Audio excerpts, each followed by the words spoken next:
Rashomon by Ryūnosuke Akutagawa.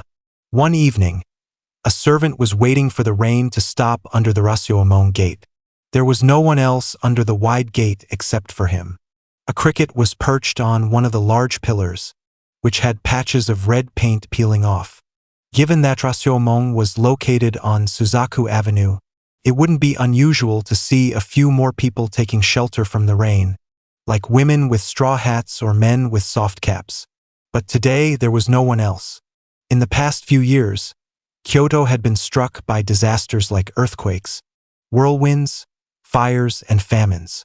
The city had fallen into a state of decline. According to old records, people would break apart Buddhist statues and altar fittings and sell the wood, which was covered in red lacquer or gold and silver leaf, as firewood. Because of this, no one cared to repair Rashomon. The gate became a place where foxes and thieves lived. Eventually, it became a place where unclaimed corpses were abandoned. As a result, people avoided the gate after dark, fearing it. Instead, crows gathered in large numbers. During the day, they circled around the high roof, cawing. Especially when the sky turned red at sunset, they could be seen clearly, like scattered sesame seeds. The crows came to peck at the flesh of the corpses left on the gate. Today, however, perhaps because it was late, not a single crow was in sight. Only the white droppings of crows could be seen on the crumbling stone steps, which were overgrown with long grass. The servant sat on the top step of the 7 stone steps, absent-mindedly watching the rain fall, while worrying about a large pimple on his right cheek. Although I wrote earlier that the servant was waiting for the rain to stop, he had no particular plan for what to do once it did. Normally, he would return to his master's house, but he had been dismissed 4 or 5 days ago. As mentioned before, Kyoto was in a state of decline, and the servant's dismissal was a small ripple of this larger trend. So, it would be more accurate to say that the servant, caught in the rain, had nowhere to go and was at a loss. The servant hunched his shoulders and looked around the gate, trying to find a place where he could spend the night without worrying about the rain or being seen by others. He noticed a wide, red-painted ladder leading up to the upper floor of the gate. He thought that even if there were people up there, they would only be dead bodies. Carefully, he placed his foot on the bottom rung of the ladder, making sure his sword didn't make any noise. A few minutes later, the servant was halfway up the wide ladder, crouching like a cat and holding his breath as he peered upwards. A faint light from above illuminated his right cheek, which had a red, pus-filled pimple among his short beard. He had assumed that only dead bodies would be up there, but as he climbed a few more rungs, he saw someone moving a light around.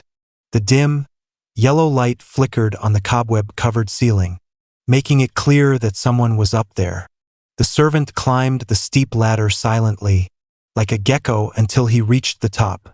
He flattened his body as much as possible and cautiously peered into the upper floor. Inside, as the rumors said, there were several dead bodies carelessly thrown about. The light didn't reach far, so he couldn't tell how many there were. He could only make out that some were naked and some were clothed, and there seemed to be both men and women among them. The bodies lay on the floor, their mouths open and arms outstretched, looking like clay dolls rather than once living humans. The faint light cast shadows that made the high parts of their bodies stand out and the low parts even darker, making them appear eerily silent. The servant instinctively covered his nose against the stench of the rotting bodies, but he quickly forgot about the smell. A strong emotion had almost completely taken over his senses. For the first time, he noticed a person crouching among the bodies. It was an old woman with a monkey-like face, wearing a dark brown kimono. She held a burning pine stick in her right hand and was peering closely at one of the bodies, which seemed to be a woman with long hair. Driven by a mix of fear and curiosity, the servant forgot to breathe for a moment. He felt as if his hair was standing on end. The old woman stuck the pine stick into the floor and then began to pull out the long hair of the corpse, one strand at a time, like a monkey picking lice from its child. As she did this, The servant's fear gradually turned into intense hatred. He felt a growing anger not just towards the old woman, but towards all evil. If someone had asked him then whether he would rather starve to death or become a thief, he would have chosen starvation without hesitation. His hatred for evil burned as fiercely as the pine stick the old woman had stuck into the floor. The servant had no idea why the old woman was pulling out the hair of the dead bodies. He couldn't decide if it was right or wrong. But to him, just the act of pulling out hair from dead bodies on a rainy night at Rashomon was already an unforgivable evil. Of course, he had completely forgotten that he himself had been considering becoming a thief just moments ago. So, the servant gathered his strength and suddenly jumped up from the ladder. He grabbed the hilt of his sword and walked boldly towards the old woman. Naturally, she was startled. She jumped up as if she had been shot by a bow. "Where do you think you're going?" the servant shouted, blocking her path as she stumbled over the corpses in her haste to escape. The old woman tried to push past him, but he pushed her back. They grappled silently among the dead bodies for a while. But the outcome was clear from the start. The servant finally grabbed the old woman's arm and forced her down. Her arm was as thin and bony as a chicken's leg. "What were you doing? Speak. If you don't, I'll do this," he threatened, drawing his sword and holding the white steel blade in front of her eyes. But the old woman remained silent, trembling and breathing heavily, her eyes wide open in fear. Seeing this, the servant realized for the first time that her life was completely in his hands. This realization cooled his burning anger. What remained was a calm sense of satisfaction and accomplishment.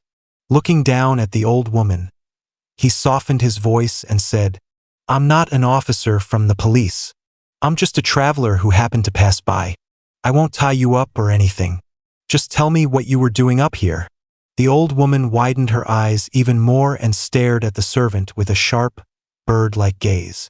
Then she moved her wrinkled lips as if chewing something. Her thin throat and pointed Adam's apple moved as she spoke in a voice like a crow's caw, gasping for breath. I was just pulling out this hair.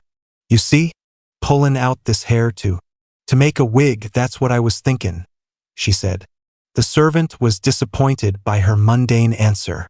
At the same time, his previous hatred returned, now mixed with cold contempt. The old woman seemed to sense this change. Still holding the long hair she had taken from the corpse, she muttered in a voice like a toad's croak. "Yes, pulling out the hair of the dead might be a bad thing. But all the people here deserve it. The woman whose hair I just pulled out used to cut snakes into 4-inch pieces, dry them and sell them as dried fish to the soldiers. If she hadn't died from the plague, she would still be selling them. The soldiers loved the taste and always bought them. I don't think what she did was wrong. She did it to avoid starving. So, I don't think what I'm doing is wrong either. I have to do this to avoid starving. This woman, who knew what it was like to be desperate, would probably understand and forgive me." The servant sheathed his sword and held its hilt with his left hand, listening coldly to the old woman's story. With his right hand, he absent-mindedly touched the large, red pimple on his cheek. As he listened, a new kind of courage began to grow within him. This was a courage he had lacked earlier when he was under the gate. It was also different from the courage he had when he climbed up and captured the old woman. He was no longer torn between starving to death or becoming a thief. In fact, the idea of starving had been completely pushed out of his mind. "Is that so?" he said mockingly when the old woman finished her story.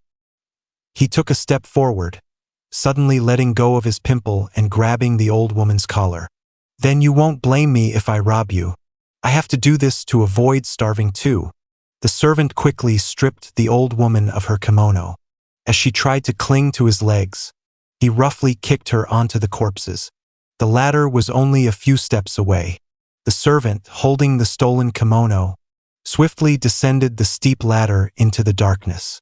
The old woman, who had been lying motionless among the corpses, soon got up. Muttering and groaning, she crawled to the edge of the ladder, guided by the still burning light. She peered down, her short white hair hanging upside down. Outside, there was only the pitch-black night. No one knows where the servant went.